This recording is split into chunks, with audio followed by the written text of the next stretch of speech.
When Sophia made a big show of taking her college mentee skiing in Aspen, I didn't yell or cause a scene. I just calmly told her we were done. She exploded. Are you seriously making this big a deal just because I didn't take you skiing? It wasn't just because she kept ditching me for him. It was because she'd complained the convenience store downstairs was too far to get me stomach medicine, leaving me doubled over in pain. But Aspen was 1,000 miles away, and because Felix was feeling down, she'd blow through our wedding fund just to take him there. I was just done. Done with this rotten life. She slammed the door on her way out, telling me to have my little tantrum. But the day after she left, I signed the overseas transfer contract at my company. The second day, I packed up and moved out all of my things. The third day, I smashed the photo wall I had built with my own hands. The fourth day, I had a farewell party with my friends and got blackout drunk. Until the seventh day. Her flight landed just as mine was taking off. We were ships passing in the night, strangers from then on. Sophia practically jumped off the couch, frantically packing a suitcase without even looking up at me.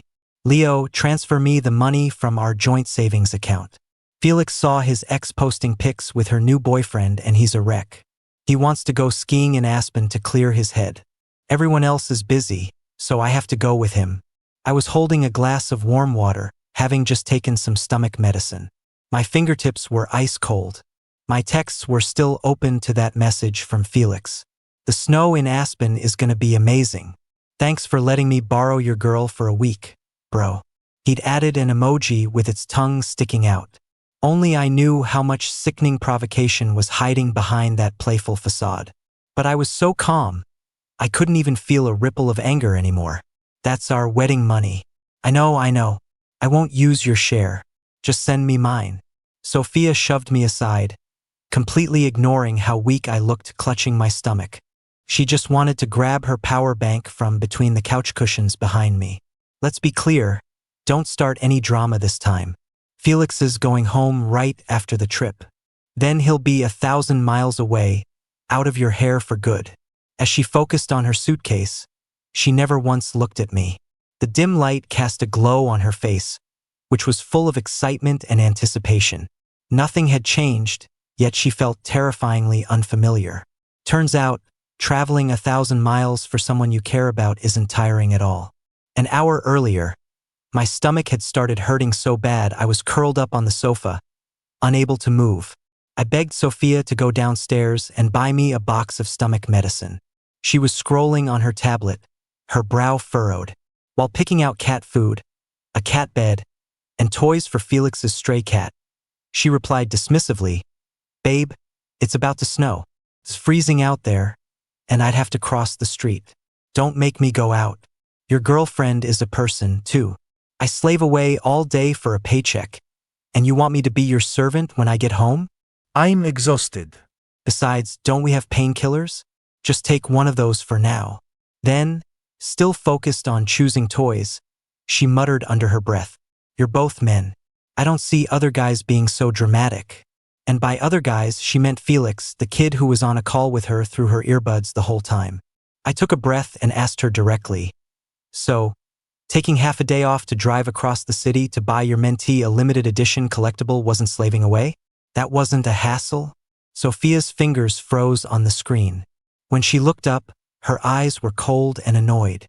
"Do you have to be so petty about everything? Felix is a guest, and he's my professor's son. He doesn't know anyone here. I should be a good host, shouldn't I? Leo, I used to think you were so understanding. How did you become like this? So understanding? Did that mean I was just supposed to swallow my feelings and plaster on a smile in the face of her neglect and cruelty?" Her mentee had a bad breakup, showed up in our city without notice, and stayed for 2 months. For 2 months, Sophia ditched me for him again and again.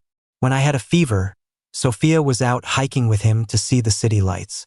When I was stuck in a downpour, Sophia was at home with him, eating hot pot by the window as they watched the rain. When my flight back from a business trip landed late at night, she turned her phone off to watch a movie with him.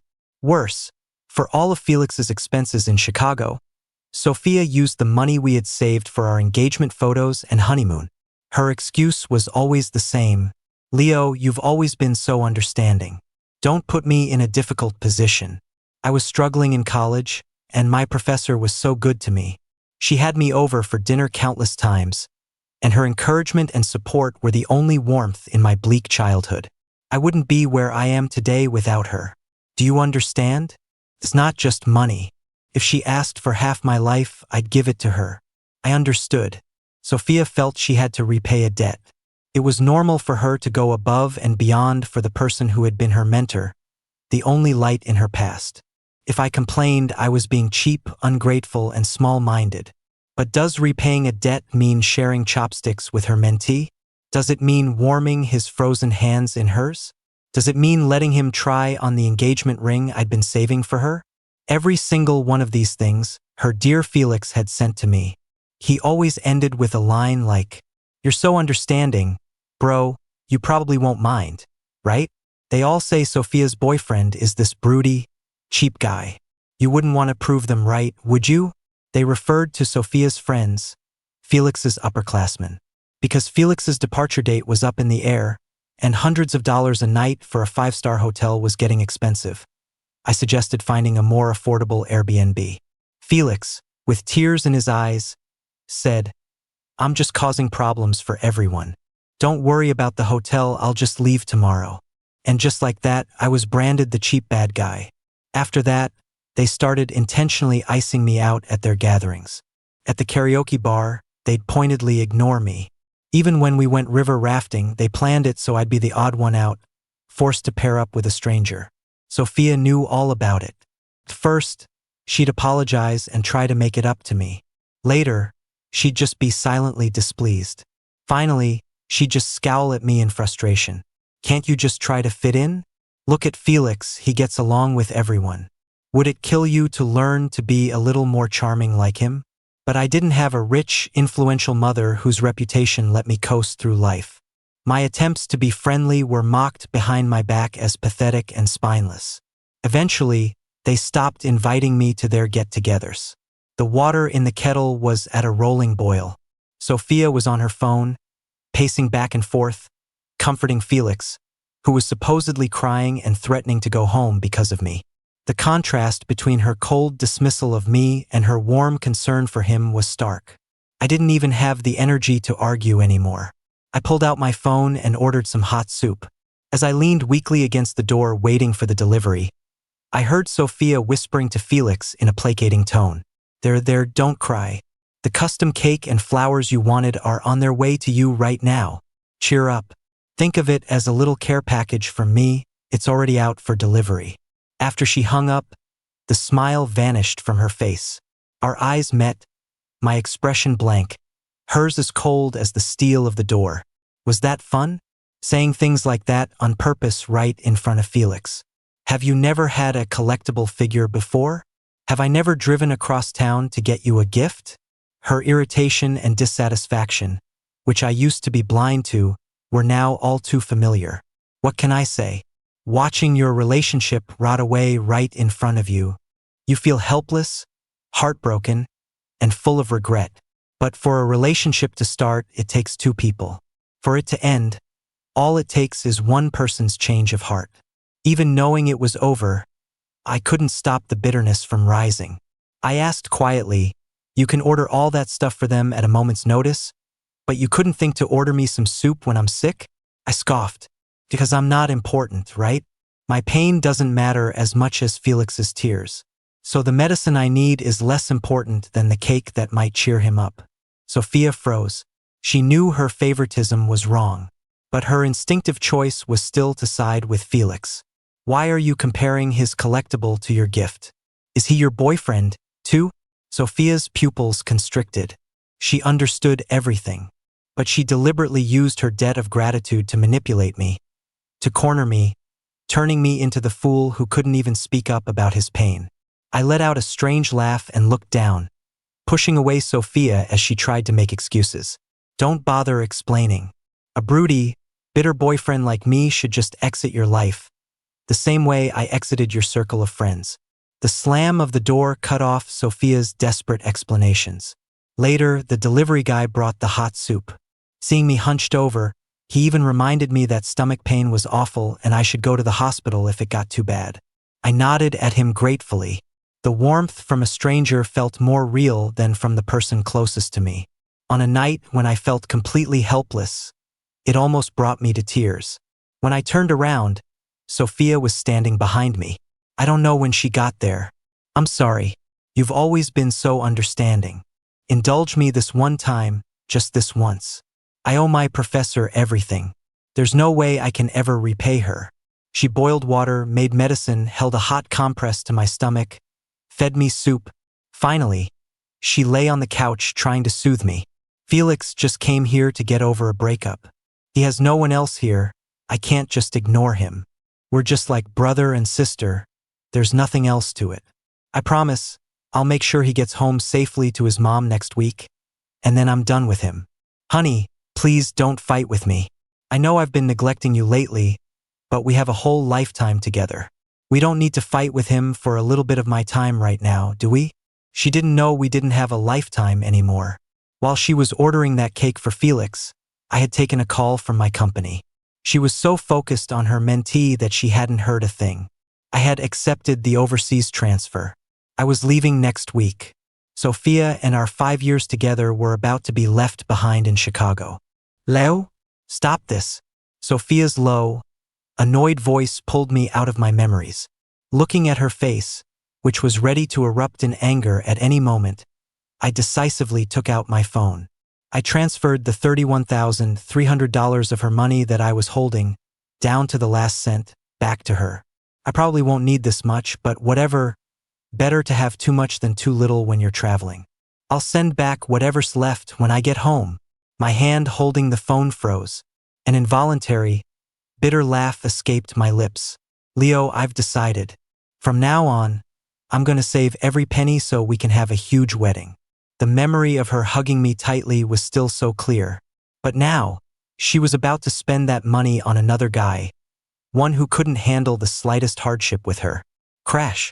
As Sophia yanked her charging cable free, my glass tipped over. A full glass of warm water spilled all over the floor. Sophia's brow furrowed in annoyance. Can't you keep this place clean for once? Look at Felix, he's younger than you, but he's so much neater, even his bed. She stopped mid-sentence. But when she met my calm gaze, she guiltily raised her voice. I saw it in a picture. Always drama, drama, drama. Can't you just not be annoying for once and let me have a pleasant start to my vacation? She only acted like this when she knew she was wrong but was too stubborn to admit it. Always talking about him being just a mentee, insisting on her innocence.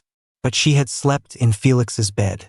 And it's obvious under what circumstances a woman sleeps in a man's bed.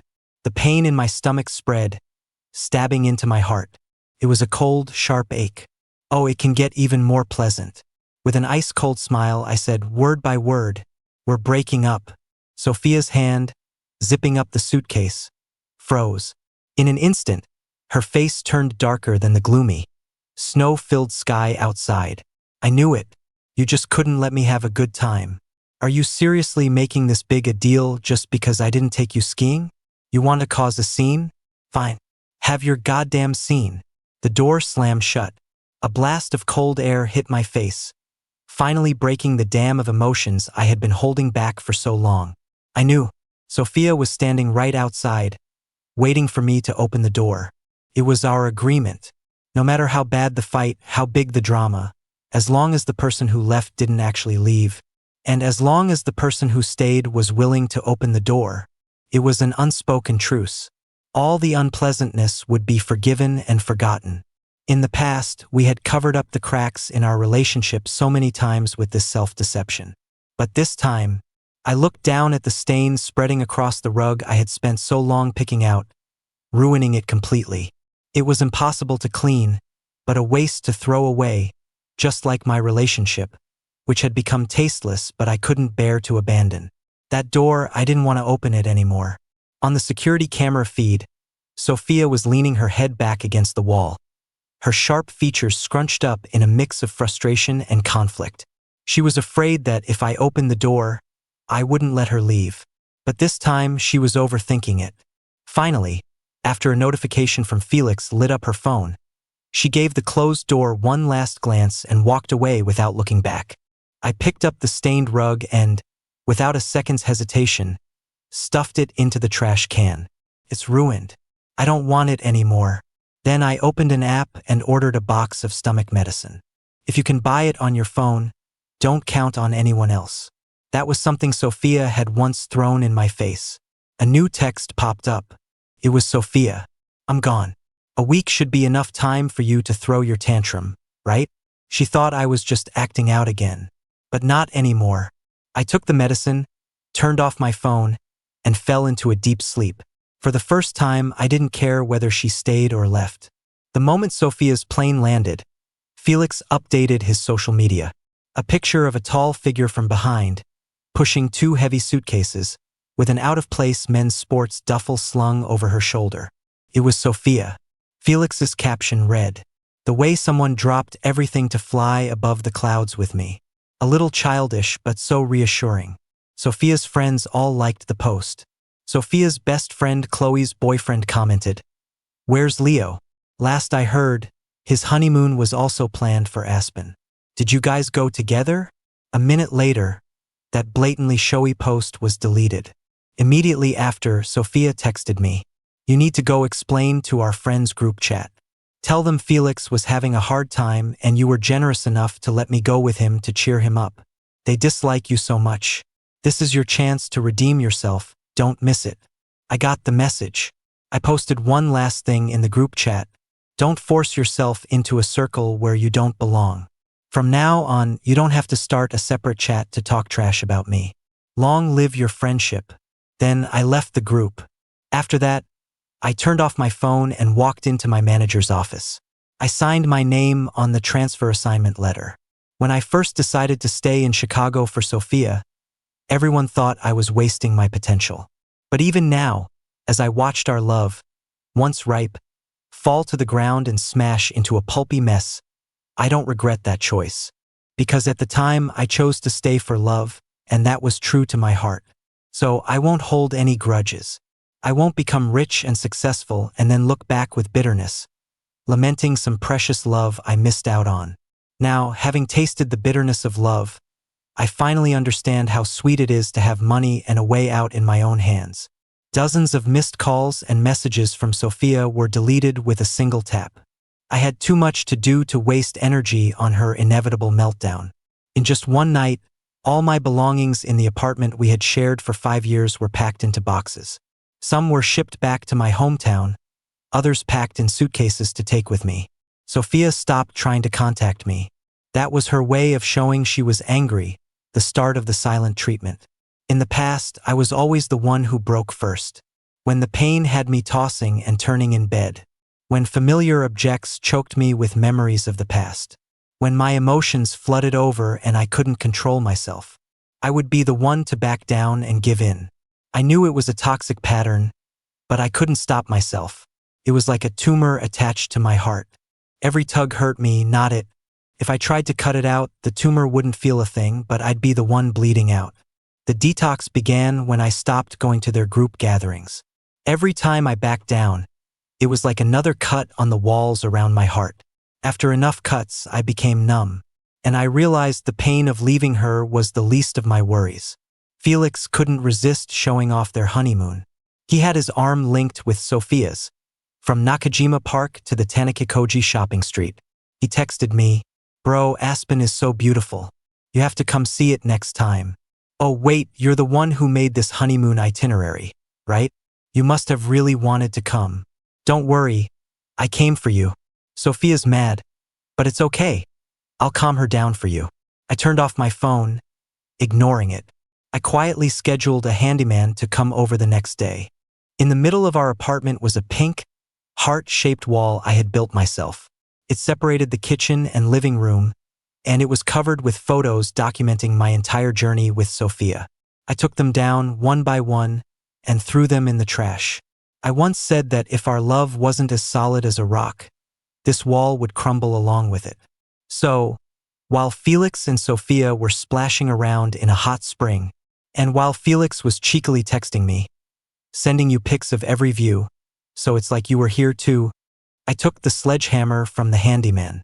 Crash! I knocked down our wall of love. Took a whole day to build it, brick by little brick. But when it was time to get rid of it, it took only half an hour to tear it all down. After clearing away the last traces, I left the keys on the coffee table and closed the door on my love for Sophia for good. On the fourth day, Sophia was in the snow-covered plains of Bié, building a pair of adorable, cuddling snowmen for Felix. And Felix thoughtfully wrote forever and ever in the snow. Meanwhile, I was at a small pub with Jax and the guys, saying our goodbyes.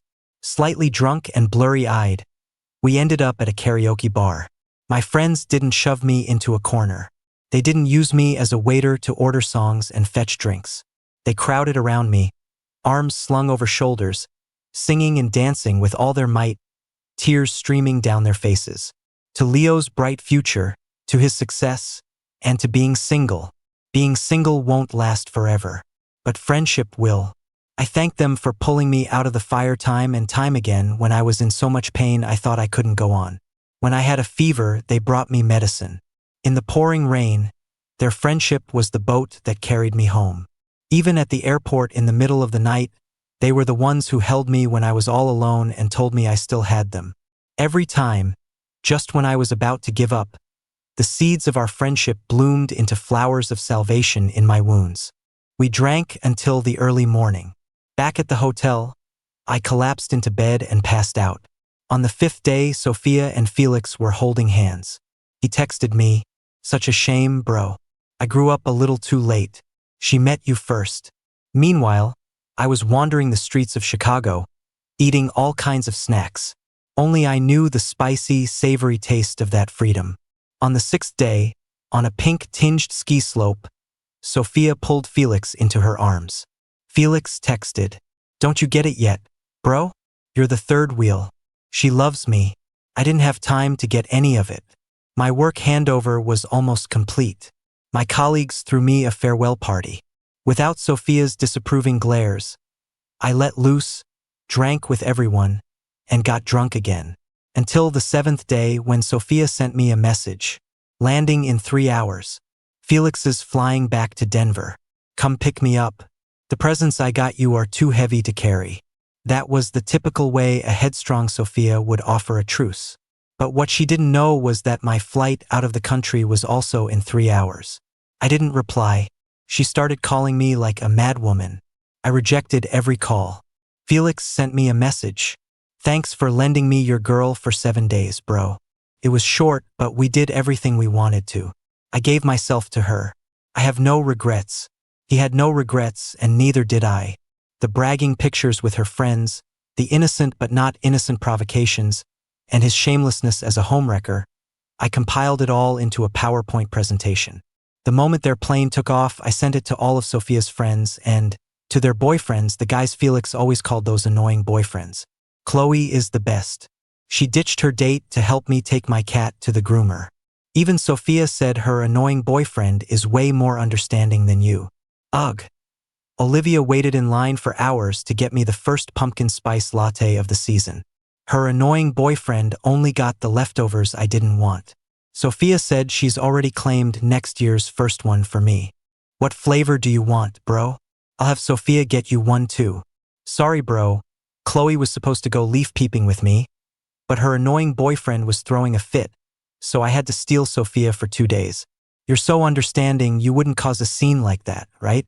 Sophia's the best. When she saw Olivia give me her annoying boyfriend's birthday present, she insisted on getting me a replacement gift.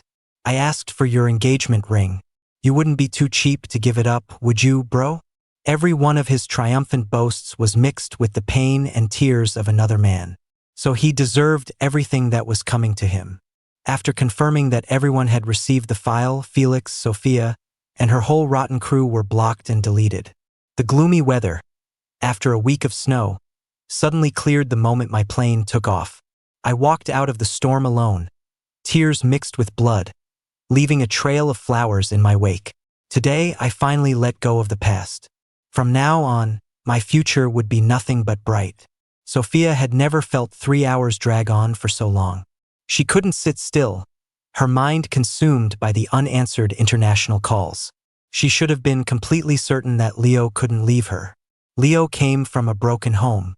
His father was a gambling addict who, in a losing streak, had attacked someone with a knife, killing one person and injuring two others. From then on, Leo was branded the son of a murderer. His mother remarried and moved away, leaving him to be raised by his grandmother. He grew up timid and insecure, walking on eggshells. Until he met her. Leo was handsome, with an incredible resilience, as if no hardship could ever break him. He was like a pine tree growing out of a crack in a rock. Tall and straight, braving wind and rain, growing tougher and more upright. She loved him, and her heart ached for him. With the greatest patience, the most steadfast devotion, and the most enduring companionship and encouragement, she helped him rediscover himself over and over. She helped him take control of his own life again and again. She wasn't just his benefactor, she was his emotional rock, his entire support system. He couldn't leave her. Sophia knew this better than anyone. Maybe she had been too focused on picking out cat food that day and had forgotten his medicine. Maybe she shouldn't have slammed the door he had so carefully chosen, which had made him angry. Or maybe this silent treatment had gone on too long and had broken his heart. That's why, unlike before, he couldn't be won over with a little coaxing. It didn't matter. After Leo's grandmother passed away, she was his only emotional anchor. His feelings for her weren't just love, it was a dependency, an addiction. He was probably just being stubborn. He was probably already at the airport, waiting with her favorite gifts as a surprise. Until the plane landed. Sophia rushed towards the exit, her eyes desperately scanning the crowd for that familiar figure. But he wasn't there. He didn't come. A sudden panic gripped Sophia's heart. She started to feel uncertain, unsure if she could really win him back this time. Unsure if someone so resilient could cruelly endure the pain of breaking a fatal addiction. Her hands trembled as she pulled out her phone and frantically dialed Leo's number. The automated message telling her the number was no longer in service made her blood run cold. Before she could even open his chat, hundreds of messages flooded the pinned group chat with her friends. First, it was Chloe's boyfriend, cursing Felix out in the chat, calling him a two-faced snake. He had baited his girlfriend into ditching their date to take his cat to the groomer, which left him alone to be harassed by some drunk punks, almost landing him in the hospital. Then, it was Olivia's fiancé, posting their marriage certificate and demanding Felix return their joint property. Every item was a gift Olivia had given him behind her husband's back. It got ugly. The two couples, for people, were tearing each other apart in the group chat. Finally, a peacemaker in the group said, "Professor Miller was so good to all of us. We're just being nice to her son to repay her kindness. No need to be so petty. Look at Sophia. She spent tens of thousands, even took Felix on her honeymoon trip, and Leo didn't lose his mind." Chloe's ex-boyfriend added a line. "He didn't lose his mind. He just dumped that trash." After that, he left the group. An eerie silence fell over the chat. Sophia's eyes widened. Reading that last sentence over and over, "He just dumped that trash. He just dumped that trash." She felt like she'd been punched in the gut. Shaking, she scrolled all the way to the bottom of her chats to find Leo. But when she sent a hello, a red exclamation mark immediately popped up. Sophia was frantic. She was scared. Ignoring Felix behind her, she jumped into a taxi and raced home. She prayed the whole way. "He's just angry. He's just giving me the cold shoulder for neglecting him. When I open that door, he'll be sitting on the couch, quietly waiting for me. Never again. It was my fault for being careless, my fault for neglecting him. It was my fault for being blind and letting my friends and him manipulate me. I love Leo. After 5 years, he's a part of me, inseparable. I can't leave him, I can't quit him. Please don't let him be gone. Please." Until she finally opened the door she had slammed shut. The stuffed animals Leo had won for her from claw machines were gone from the sofa. In their place was only the faded, yellowing fabric of the old couch back, cold and mocking. The potted plants Leo had brought home one by one were all gone, leaving huge empty spaces, like her own hollowed-out heart. Even the photo wall he had built with his own hands was smashed to pieces, cleaned up so thoroughly that not a single speck of debris remained. just like her, completely erased from his life. The cartoon welcome mat, the matching mugs on the coffee table, the travel magnets on the fridge, his blue towel in the bathroom. Every trace of him was gone. It was absolute and final, leaving her no room for hope. So, his let's break up wasn't just angry words. It wasn't a threat. He had really made up his mind to leave. He saw through her wavering feelings, knew her indecisiveness, and understood her selfish desire to have it all. And so, he left her. Sophia felt herself sway, only one thought in her mind: find Leo, apologize to him. But as she turned to leave, she came face to face with Felix, his big, innocent eyes blinking at her. It's perfect that he's gone. My luggage is all here, I can move right in. Sophia, I've waited for this day for so long. The hands that had once put sweet and sour pork on her plate as a child, the hands she had once held to teach him how to write, now slithered around her waist like a snake. You're the one who chose me, aren't you? Sophia was horrified. She shoved him away as if he were a viper. Are you crazy? I have a boyfriend. It's Leo. A corner of Felix's mouth curved into a cold, manic smile that didn't match his innocent face at all. He doesn't want you anymore, don't you know? But I want you. Have you forgotten? We slept together last night. And Leo knows. No. Sophia trembled all over, goosebumps rising on her skin. He would never leave me. You twisted everything to make him misunderstand. You plotted to drive him away. I just need to explain things. He loves me. He has nothing but me. As long as I back down, as long as I'm willing to appease him, he'll come back. He will. Get out. If you get out, he'll stop being angry. Sophia desperately pushed Felix out of the home she had shared with Leo, then turned and ran to Leo's company. But Leo was gone. No one would tell her where he went. His arrogant boss, a man she had always looked down on, looked at her with a sneer, as if she were a piece of filth. Well, look who has some free time. Done entertaining your little mentee. Are we? Finally remembered broody old Leo? Or are you just looking for a new butler? For the first time, Sophia humbled herself in front of someone she disdained, begging to know where Leo was. The boss just shook his head. This whole heartbroken act? Honestly, it's not a good look on you. Leo gave up 2 golden opportunities for an overseas promotion for you. What did you ever do for him? Oh right, you were considerate. You were worried he'd be cold this winter, so you gave him something green to wear on his head. Do us all a favor and let the good guy go. The boss walked away, his leather shoes clicking on the floor. Sophia tried to force her way past, but security guards pinned her to the ground. Passerby laughed. How can you not know where your own boyfriend is? If you don't know, it means you're not supposed to. As the world spun around her, Sophia finally understood. He didn't want her to find him. She had lost Leo for good. The next time I heard news of Sophia, I had already established myself in Singapore. Outside my office window, the sea was dotted with white sails under an endless blue sky. On the phone, my friend from the company couldn't stop talking. Sophia's gone crazy, looking for you everywhere. But we've all kept our promise and stayed silent. We're not letting that psycho bother you. She's nuts.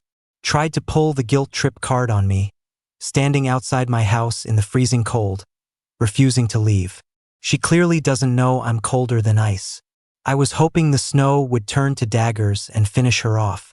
Eventually, that manipulative little punk came crying and dragged her away. Seriously, what is wrong with some women? When they have something good, they're always looking for something better on the other side of the mountain. Then when they lose it, they act like they're going to die. What, does she think every man in the world should revolve around her? I just laughed and replied calmly, that's just how people are. Once they have a comfortable, peaceful life, they start craving excitement and drama. And after the drama, they realize that peaceful, everyday life is what's truly comforting. But she wanted both. She wasn't that lucky. Don't worry, I've had enough pain. I really am done with her. After I hung up, I turned to see my assistant, Lily, holding a cup of hot coffee, looking at me with genuine admiration. What would you like for lunch, Director? I'll go get it. I could see the affection in her eyes. She said she admired me, independent, self-reliant, moving to another country to conquer new territory and still handling it all with ease. A real man, she said. So she looked up to me, tried to please me, and even cautiously tested the waters. But I had already stepped in something rotten once and stained my path for a long time. So, I told her honestly that if she focused on her work, she could climb even higher than me. My career took off and she surged forward in hers. We became the perfect professional partners. I think that's probably why Sophia and I never made it. At her core, she craved flowers, applause, and adoration. She eagerly accepted all of Felix's worship and flirtation. All I ever wanted was genuine peace and quiet. On Christmas Day, the vintage buildings of Holland Village were draped in colorful lights. I was holding a hot latte, staring blankly at a twinkling Christmas tree, and then, completely unexpectedly, my eyes met Sophia's. Her eyes were bloodshot and exhausted.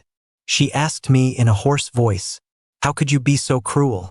How could you just throw away our 5 years over one argument?" I looked at her the same way I was looking at the warm string lights across the way, calm, without a single ripple of emotion.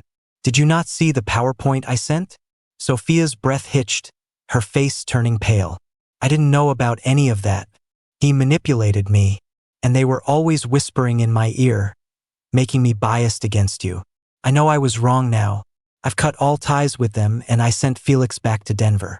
Leo, we were together for 5 years.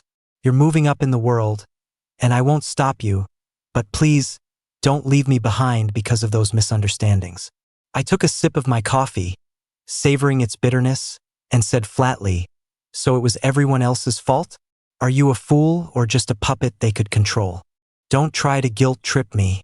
You know that doesn't work on me. Besides, didn't you only cut ties with them because they started using the same tactics on you that they used on me? You used to tell me to be understanding, to back down, to not make a big deal out of things. How come when it happened to you, you were ready to tear them apart?" Sophia froze, looking at me in disbelief. She thought I didn't know. Shortly after I left, Felix, rejected by Sophia, climbed to the roof of her building. He posted a farewell message in their group chat, claiming that Sophia refused to take responsibility for him and that he had no reason to live. Instantly, Sophia became the target of everyone's rage. Chloe called her a monster. Professor Miller was the best to you. She gave you extra help, cooked for you, all for nothing. You not only betrayed her kindness, but you're also trying to kill her only son. Olivia called her trashy. You took advantage of Felix. Why won't you take responsibility? Sophia was stunned. When did I ever take advantage of him? Chloe and Olivia furiously sent screenshots of Felix's messages. Apparently, on their last night in Aspen, a drunk Sophia had slept with Felix. Felix had taken pictures of himself naked and sent them to his dear big sisters. He wrote, "Sophia was drunk. It wasn't her fault. I don't blame her. It was just my first time, and I don't know what to do. Sisters, should I go buy the morning after pill now?" Poor, kind Felix. He was taken advantage of but was still so worried about Sophia's feelings that he begged everyone to keep it a secret. Poor, wronged Felix. He gave everything to Sophia, and she was still ungrateful, wanting both him and me. They demanded she take responsibility. Sophia tried to defend herself, repeatedly insisting she was innocent, but Chloe shot back. "You're innocent? Weren't you the one who chose Felix over Leo time and time again? Weren't you the one who couldn't stand how broody Leo was? So you let us ice him out and force him out of our circle?" Sophia slapped her. "When did I ever let you guys bully Leo?" Chloe spit out a mouthful of blood and slapped her back several times. She hit Sophia so hard she could barely breathe. "When we went rafting, there was an extra person, and you jumped on the boat with Felix without a second thought. You knew none of us wanted to team up with Leo. Weren't you just trying to make him feel unwelcome so he'd leave on his own?" At the karaoke party, Felix kept saying, "Bro, get me a song. Bro, grab me a drink. Bro, open this for me." You treated Leo like a servant and then just left him in the corner while we all laughed at him. If that wasn't your cold shoulder, what was it? And the Aspen trip. No matter how much we doted on Felix, we knew marriage was serious. We wouldn't joke about it. But you knew it would bother any guy, and you still threw a fit to give your honeymoon trip to Felix. We cared about him, but we didn't empty our bank accounts for him. Every single thing was about your favoritism for Felix. You didn't want to break up, so you used the silent treatment to push Leo away. I actually thought your two birds with one stone approach was pretty clever. So what's this act now? Playing the victim after being the villain? Go to hell. Sophia's head was spinning. She was furious, watching the constant barrage of messages attacking her in the group chat. She ran up to the roof, dragged Felix down, and called the police. You love to make up stories. You used to lie to Leo, now you're lying to them. What the hell do you want? Just then, Chloe and the others arrived. Felix dropped to his knees on the ground, crying pitifully. I just came here to clear my head. It was you, Sophia, who kept crossing the line, giving me hope, making me think you had feelings for me. You couldn't bring yourself to break up with him, so I had to make him back off on his own. I know he was with you for 5 years, so I didn't want to hurt him.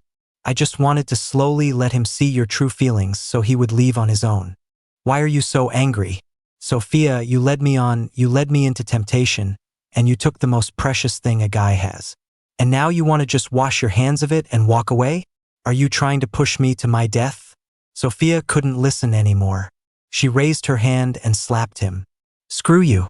Weren't you the one who came crying to me every single time, begging me to hang out? You said if you died from your depression, your mom wouldn't be able to go on, and that's why I kept ditching Leo to comfort you. I led you on. You're the one who climbed into my bed and then said you thought of me as some trashy girl and that you'd never tell anyone. Plastering it all over the internet is what you call not telling anyone. You're disgusting. Are you mad that I told people? I was just so scared. It was my first time. Felix collapsed on the ground, wailing. Chloe and Olivia rushed forward and started beating Sophia. You're a coward. You're not even as brave as a guy like Felix. You're a monster. I'm the monster? Who was it that kept using Professor Miller's kindness as an excuse for me to spend more time with Felix? Who said Leo was a broody downer and didn't understand our gratitude, so we should just ignore him? Who said that if Felix wasn't happy in Chicago, we couldn't face our professor back in Denver? You push all the responsibility onto me, drain my savings, and then you get to look like the good guys. You're the selfish, disgusting ones. Chloe exploded. If it wasn't for that psycho Leo sending that PowerPoint to everyone, would we be getting dumped and having our engagements called off? You can't clean up your own mess, and you drag everyone down with you. You're the one who's completely rotten, Sophia. Best friends torn apart overnight. Chloe's ex-boyfriend filmed the whole thing and gleefully sent it to me as a joke. But it wasn't over. The harassment from Felix, the ridicule on social media, and the spiteful curses from her former best friends nearly destroyed Sophia. Even worse, Felix started showing up at her office, acting like her boyfriend. Male managers Sophia worked with, male partners she negotiated contracts with, even male colleagues she barely knew. Felix would wait until the busiest times, then run up to them, sobbing, grabbing their arms and begging, "Please, stop trying to steal Sophia from me. I really can't lose her, please." He would even kneel on the ground in front of everyone and beg them to leave her alone. Time and again, he publicly framed her male colleagues as homewreckers. Someone filmed it and posted it online, causing a huge stir. For those men, it was a complete nightmare.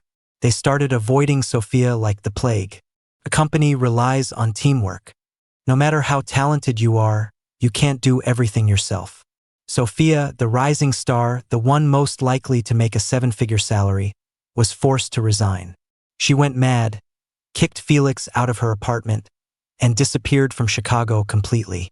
Unable to find her, Felix also went mad. One day, chasing after a woman who looked like Sophia from behind, he ran recklessly into the street and was hit by a speeding car.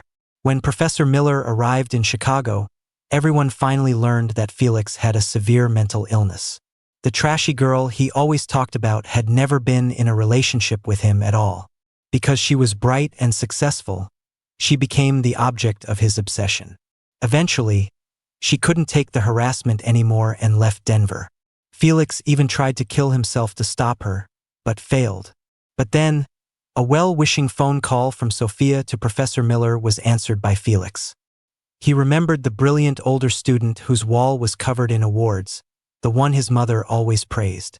She had a successful career, was a manager at a large corporation, and had bought an apartment in Chicago within 5 years of graduating. She was the person everyone praised.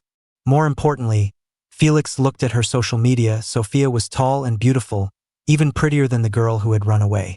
So he came to Chicago with a plan. And he ended my 5 years with the not-so-steadfast Sophia. Seeing Sophia's pain, I felt no pleasure, only a quiet calm. When you were ordering me around, you were always talking about your debt to your professor. Your mentee turned out the way he did. If you had taken responsibility for the rest of his life, everyone would have praised you for your unwavering loyalty. But you didn't do that, did you? Sophia swayed on her feet, tears streaming down her face. I never planned a future with him, I swear I didn't. Leo, it's all in the past, it's really over. Can't you just give me this one chance? I smiled. I gave you many chances. When I was left behind on the rafting trip, we fought and I broke up with you. But in the end, I was the one who gave in and opened the door. When I was treated like a waiter at the karaoke bar, you called me cheap and a buzzkill. I hid at a friend's house and cried for 3 days. But you said one word about getting hot pot, and I surrendered. When I couldn't reach you late at night, when I was stuck in the rain waiting for you, when I was sick with a fever and the bed next to me was empty, every one of those times, I really wanted to break up. But every time, the pain was unbearable, and I could only be the one to back down. You knew. For the first 30 years of my life, I had nothing. You were the only warmth I could cling to, my only source of support, the only one who understood my insecurities and accepted me. That's why you were so sure I could never leave you. It took 2 months of detox, like cutting flesh from my bones, to completely remove you from my system. Every step was agonizing. I'm not a saint.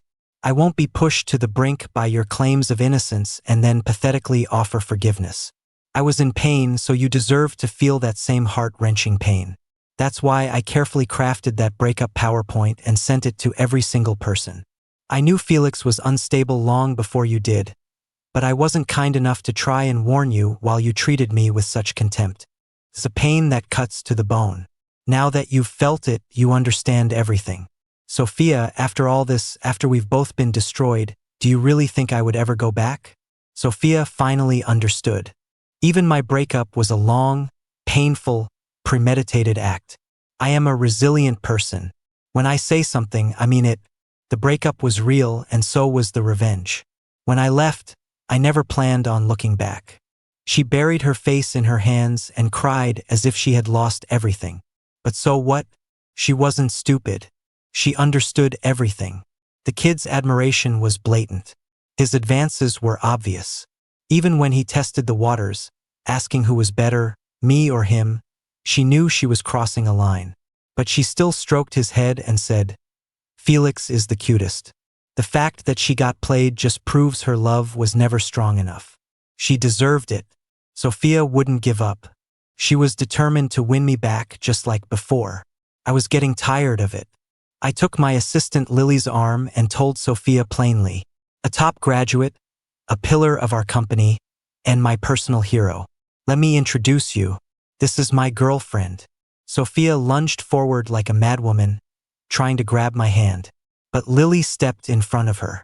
I heard someone was looking for you like their life depended on it. Would you mind if I helped her out? Sophia froze, her eyes filled with fear. Lily continued, at this point, what can you possibly offer him? Stop dragging him down in the name of love. He is his own person, not your life raft.